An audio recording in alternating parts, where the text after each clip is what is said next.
ব্যবসায় অংশীদারিত্বের টোপ দিয়ে কোটি কোটি টাকা প্রতারণার অভিযোগ উঠল এক দম্পতির বিরুদ্ধে। এই মর্মে থানায় একটি অভিযোগ দায়ের করেন এক ব্যবসায়ী। অভিযোগ, ওই ব্যবসায়ীর সঙ্গে নাকি কিছুদিন আগে আলাপ হয় অভিযুক্ত দম্পতি।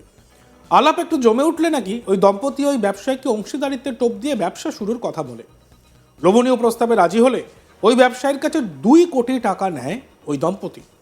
অভিযোগ, টাকা নিলেও পরে ব্যবসা শুরুর নাম করেনি ওই দম্পতি। এরপরই প্রতারিত হয়েছেন বুঝতে পেরে পুলিশের দ্বারস্থ হন ওই ব্যবসায়ী। জানা গিয়েছে, সল্ট লেকের বাসিন্দা এক ব্যবসায়ী বিধাননগর পূর্ব থানায় একটি লিখিত অভিযোগ দায়ের করে।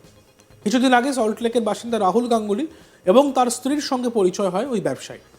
এরপরই সম্পর্ক একটু গভীর হলে এই দম্পতি ব্যবসায়ীকে একটি ব্যবসায় মিলিতভাবে কাজ করার জন্য প্রলোভন দেখায়। আর অভিযোগ, সেই কথার ভিত্তিতে নতুন ব্যবসা শুরু করার প্রস্তুতি নিয়ে ওই ব্যবসায়ীর থেকে 2 কোটি টাকা নেয় ওই দম্পতি। পরবর্তীতে নতুন ব্যবসা শুরু না করে এই টাকা প্রতারণা করে দম্পতি। প্রতারিত হয়েছেন বুঝতে পেরে বিধাননগর পূর্ব থানায় অভিযোগ দায়ের করেন ব্যবসায়ী। তার অভিযোগের ভিত্তিতে বৃহস্পতিবার 9 জানুয়ারি এই দম্পতিকে গ্রেপ্তার করে বিধাননগর গোয়েন্দা পুলিশ। শুক্রবার 10ই জানুয়ারি তাদেরকে বিধাননগর আদালতে তোলা হয়।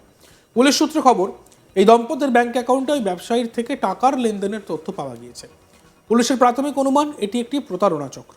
এই চক্রের সঙ্গে আর কারা জড়িত আছে তা তদন্ত করে দেখছে বিধাননগর গোয়েন্দা শাখার পুলিশ।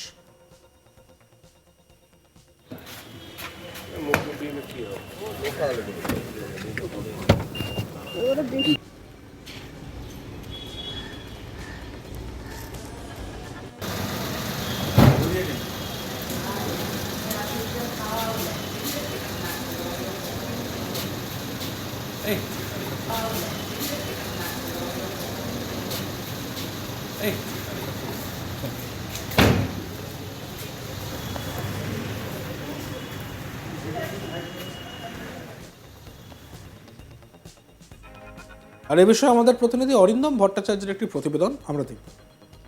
এক ব্যবসায়ীকে 2 কোটি টাকা প্রতারণার অভিযোগ, আর এই অভিযোগের ভিত্তিতে গ্রেপ্তার এক দম্পতি। বিধাননগর থেকে গ্রেপ্তার করা হয়েছে এই দম্পতিকে। বিধাননগর পুলিশের হাতেই কিন্তু ধৃত এই দম্পতি। বিধাননগর পূর্ব থানায় এই ব্যবসায়ীর লিখিত অভিযোগ এবং সেই লিখিত অভিযোগের ভিত্তিতেই কিন্তু তদন্ত শুরু করে বিধাননগর পুলিশ। সেই লিখিত অভিযোগ অনুযায়ী এই ব্যবসায়ীর সাথে বেশ কিছুদিন আগে পরিচয় হয় এই রাহুল গাঙ্গুলি এবং তার স্ত্রী সল্টলেক নিবাসী এই দম্পতির। পরিচয় হওয়ার পর তাদের মধ্যে কথাবার্তা বাড়তে থাকে এবং তাদের মধ্যে যোগাযোগ বাড়তে থাকে, তাদের মধ্যে ঘনিষ্ঠতা বাড়তে থাকে। আর এরপরই কিন্তু অভিযোগ যে এই যে দম্পতি, সেই দম্পতি এই ব্যবসায়ীকে একসাথে মিলিতভাবে একটি ব্যবসা করার প্রস্তাব দেয়। এই ব্যবসা করার প্রস্তাব দেওয়ার পরে সেই ব্যবসায়ী রাজি হয়, কারণ এই দম্পতি সেই ব্যবসায়ীকে বোঝায় যে সেই ব্যবসায় প্রচুর লাভ রয়েছে বা সেই ব্যবসা করতে পারলে তাদের উভয়েরই লাভ হবে। অর্থাৎ যৌথভাবে একটি ব্যবসার প্রস্তাব দেয় এবং সেই ব্যবসা করার ক্ষেত্রে সেই যে ব্যবসায়ী প্রতারিত হয়েছেন যিনি, তাকে কিন্তু তারা বোঝায় এবং বোঝানোর পরে সে কিন্তু কনভিন্সড হয় এই পরিবারের সাথে, অর্থাৎ এই দম্পতির সাথে যৌথভাবে ব্যবসা করার জন্য। এরপর সে ব্যবসা করার জন্য যে লগ্নি প্রয়োজন হবে বলে সে ব্যবসায়ীর কাছ থেকে কিন্তু অভিযোগ 2 কোটি টাকা নেয় এই দম্পতি।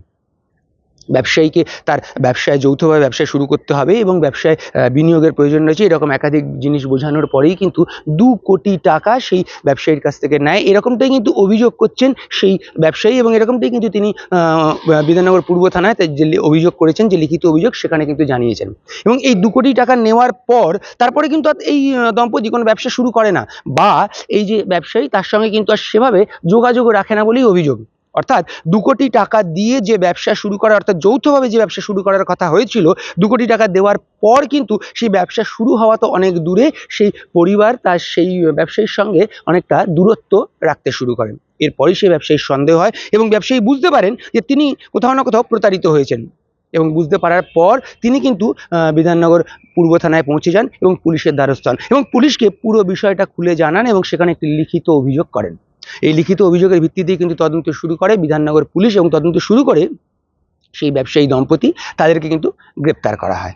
ব্যবসায়ী দম্পতিকে গ্রেপ্তার করার পর তাদেরকে কিন্তু ইতিমধ্যেই বিধাননগর কোর্টে তোলা হয়েছে। যদিও সেই ব্যবসায়ীকে প্রতারিত করা যে দম্পতি, সেই দম্পতির কিন্তু বক্তব্য যে তাদেরকে ফাঁসানো হয়েছে, তাদেরকে মিথ্যে অভিযোগ দেওয়া হচ্ছে, তাদের বিরুদ্ধে এরকম যে অভিযোগ, যে ব্যবসায়ী যে অভিযোগ আনছেন তার কোনো ভিত্তি নেই, কারণ তারা তার কাছ থেকে এরকম কোনো টাকা নেননি। এরকমটাই কিন্তু সেই দম্পতি তারা কিন্তু জানাচ্ছেন।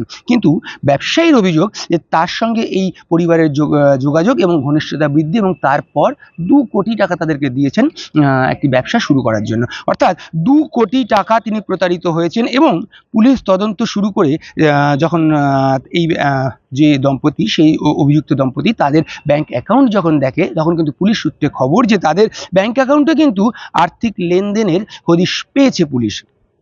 এবং তারপরই পুলিশের যে সন্দেহ সেটা বা পুলিশের যে অনুমান সেটা আরও দৃঢ় হয় এবং তাদেরকে গ্রেপ্তার করে এবং গ্রেপ্তার করে মূলত যেটা আমরা পুলিশ সূত্রে জানতে পারছি যে এই দম্পতির কাছ থেকে জানতে চাইছি যে তারা এই যে প্রতারিত করেছে তো সেটা কোনো চক্রের সঙ্গে যুক্ত নাকি তারা নিজেরাই এটা করেছে, বা যদি কোনো চক্র এই পেছনে কাজ করে থাকে তো সেই চক্রের জাল কতটা বিস্তৃত বা সেই চক্র কোথায় কোথায় এইভাবে কাজ করছে বা সেই চক্রে আর কারা কারা রয়েছে এবং কত টাকা এই চক্র বিভিন্ন মানুষকে প্রভাবিত করে বা বিভিন্ন মানুষকে প্রতারিত করে তারা নিয়েছে এবং কোন কোন ব্যাংক অ্যাকাউন্টে মূলত এই টাকাগুলো গেছে এবং কিভাবে সেই টাকাগুলো ট্রানজাকশন হয় এবং কারা কারা সেই টাকা ট্রানজাকশন করেন এবং কারা কারা যুক্ত। এরকম একাধিক প্রশ্ন কিন্তু বিধাননগর পুলিশের মনে এই মুহূর্তে রয়েছে এবং বিধাননগর পুলিশ কিন্তু একাধিক প্রশ্নের উত্তর পেতে চাইছে বলে আমরা পুলিশ সূত্রে জানতে পারছি এবং সেই জন্য এই যে ধৃত দম্পতি তাদেরকে নিজেদের হেফাজতে নিয়ে জিজ্ঞাসাবাদ করছে কিন্তু বিধাননগর পুলিশ। তবে যে ব্যবসায়ী যিনি প্রতারিত হয়েছেন তিনি কিন্তু সরাসরি বলছেন যে তিনি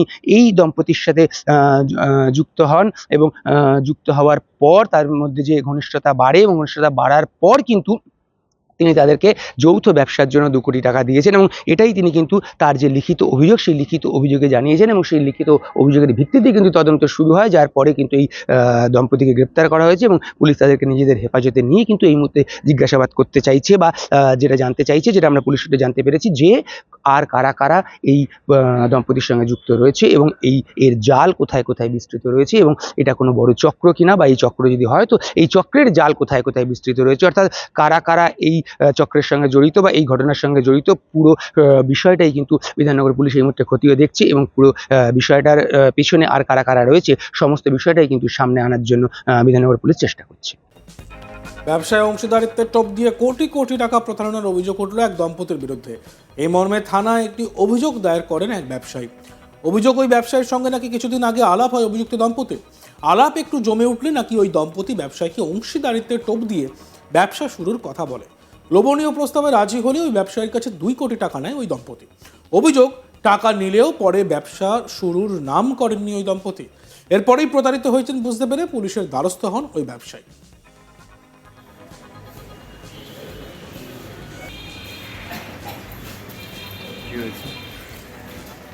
রাহুলবাবু কি বলবেন, 2 কোটি টাকা প্রতারণার অভিযোগ রয়েছে আপনার বিরুদ্ধে? দেখতে থাকুন আজ তক বাংলা। আমাদের ভিডিওসগুলি ভালো লাগলে লাইক করবেন, কমেন্টস করবেন, শেয়ার করবেন এবং ইউটিউব চ্যানেলটিকে সাবস্ক্রাইব করতে ভুলবেন না।